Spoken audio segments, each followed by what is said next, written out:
yes, I know I said that I wasn't getting on with front-end loaders, but since you guys have last been here, we have had an update to the control system, and it has a little bit of a dirt update. Now, the control system is, in my opinion, still a little bit in that there's a lot that you need to change to set up your own controls, and unfortunately for me, when I close the game down and reopen it, it also gives me the default controls, so my controls are doubled up, and a lot of the buttons conflict with each other, so that's a little bit tricky. Hopefully it is being looked at, potentially, hopefully, fingers crossed, being worked on. Anyway, I don't know.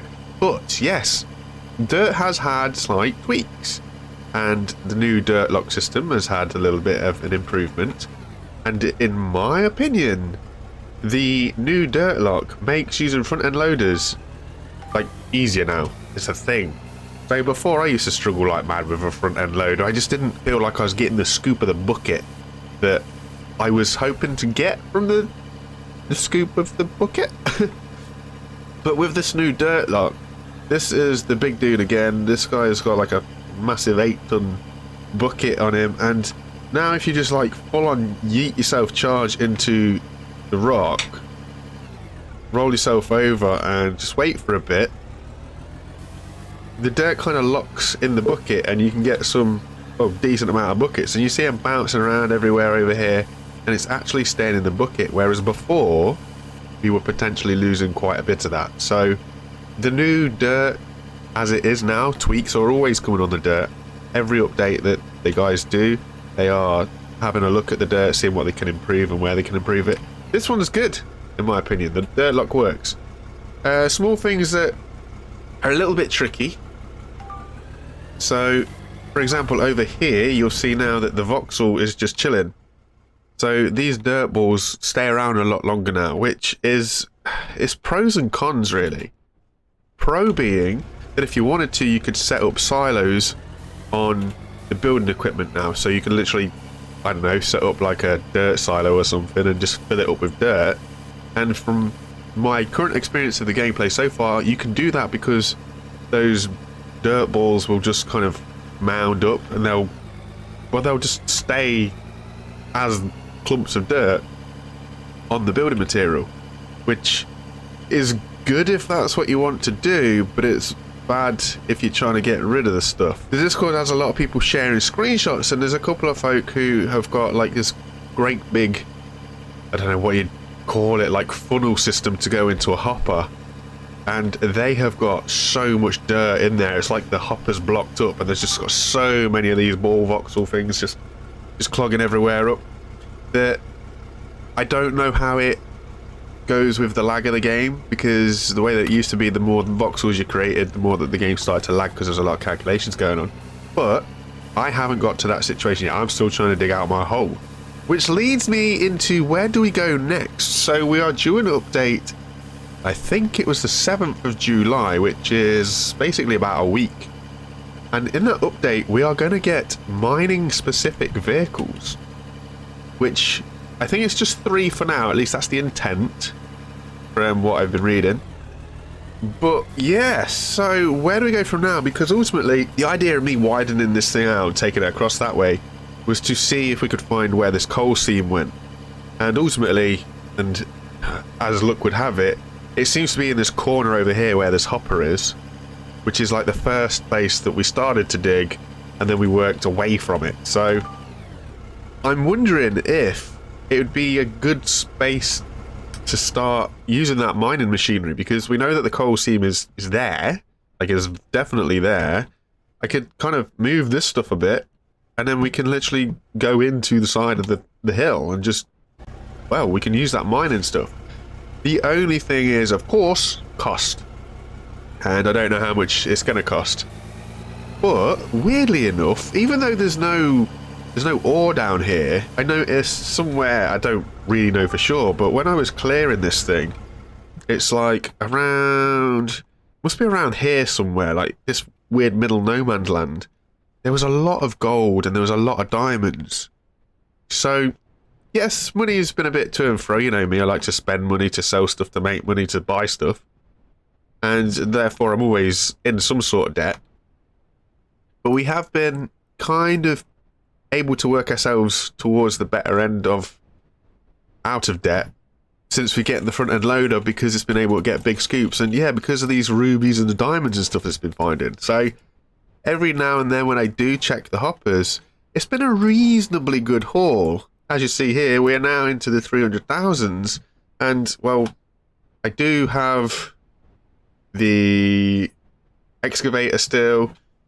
I've also got the biggest front end loader that money could buy, even though I think it's also the cheapest for the size anyway. So yeah, we've got sort of decent amount of gear now, and the money is there for us. We're slowly making it. Hopefully by the time we've dug through what's left of this, we'll be in a better situation again. We might even have it clear by this point. I don't really know. A lot of that's just going to be soil. But I was feeling, once I've got this all dug out, look at this, like, and then you just hold it for a bit, just let it chill, and now this is basically what's locked in here is what's locked in here. Look at the size of that bucket. That's definitely overfilled, and I would be spilling all of this all over the place before, but yeah, definitely a decent improvement. It kind of, it now is on par in my opinion with the excavators, although I have noticed the excavators, you have to pause a little bit. I'll try and show you actually while I can, if I remember if the excavator's actually got fuel in it. So, excavator. I was finding out that I was struggling with these things. And you think, how can you struggle with an excavator, right? You just throw it in and you just dig, okay? Which, yeah, fair enough, cool whips. But when I was doing something like this, and I'd dig down, I'd get my bucket, I'd pick it up, and I'd move, and straight away, like, you see it all just bounce around and falling out. And I was like, everybody in the Discord seems to be okay with everything, and I'm struggling for some reason. Like, how can I struggle with the machinery that I love the best? And it turns out it's very simple. Very, very simple. Just let me rearrange myself a bit better. And all you got to do is, as stupid as it is, all you got to do is just, like, a split-second pause. That's all it needs.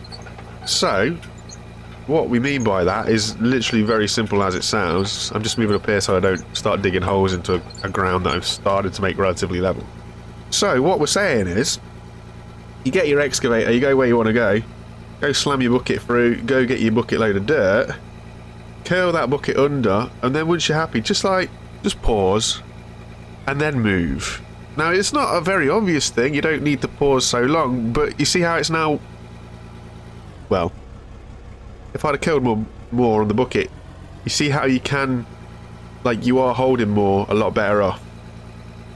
So you curl it all under, you pick it all up, stuff goes everywhere, bounce it around, pause, and for the most part now, you're going to lose the odd one or two. That's kind of natural, it's what you'd expect, but it stays in the bucket a lot better. So I didn't notice this before because I move the excavators when I'm playing a little bit quicker than potentially you should do or whatever. So I was always having a problem with it, but I never had the problem with the front end loader, because when I use the front end loader you naturally pause anyway. So when you're zooming backwards and forwards, for example, like when you're driving forwards into the dirt or whatever it is that you're picking up, you then naturally stop and kind of pause for that split second when you're jumping into reverse. So it's like a pause that naturally happens with the front end loader, or at least for me it does anyway. So it's like this, I'm driving forwards, getting the load that I want, scoot the bucket under. Now I'm stopped, I can't go any further forward because the bucket's full, but it's that stopping, that pausing, that kind of activates the Dirtlock.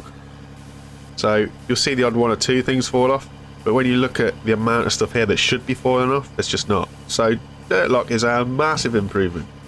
Anyway, as I was saying, what I was thinking about doing, because that mining stuff is coming up, I was thinking, okay, so let's say we do go here, let's say we do use this as an underground mine and push that way. I was thinking maybe we could do a little bit of a factory build, like in this hole. This whole point of this dig was basically to give me like an underground-ish factory.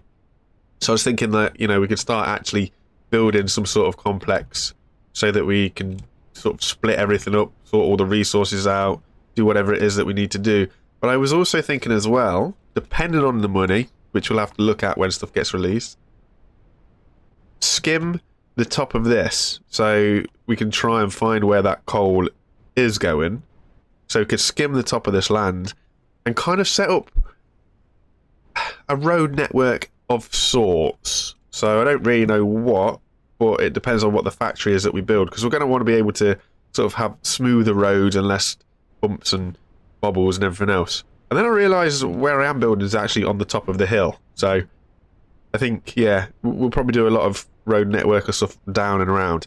I honestly don't know. We've got to wait and see what that mining machinery brings, how it works, and then we'll go from there. But yeah, initially thoughts so far is we'll start mining into the side of the hill, sort of underneath the fuel tank, because that's looking where the coal seam is going, and then we'll get some sort of complex built up around here, neaten everywhere up a little bit, hopefully have like drop-off hoppers where we can just pump the ore into, and yeah, we'll see what happens. All should be good. Hopefully, fingers crossed. I am liking the light dynamics of this thing. Since the updates come in, it's weird how you set your time of day now, but yeah, it's nice stuff. It is nice stuff. Makes it look kind of pretty anyway. Anyway, guys, I hope to see you again next week, where we'll have a little bit more idea of what we're doing, hopefully. And yeah, enjoy yourselves. Take it easy, and bye for now.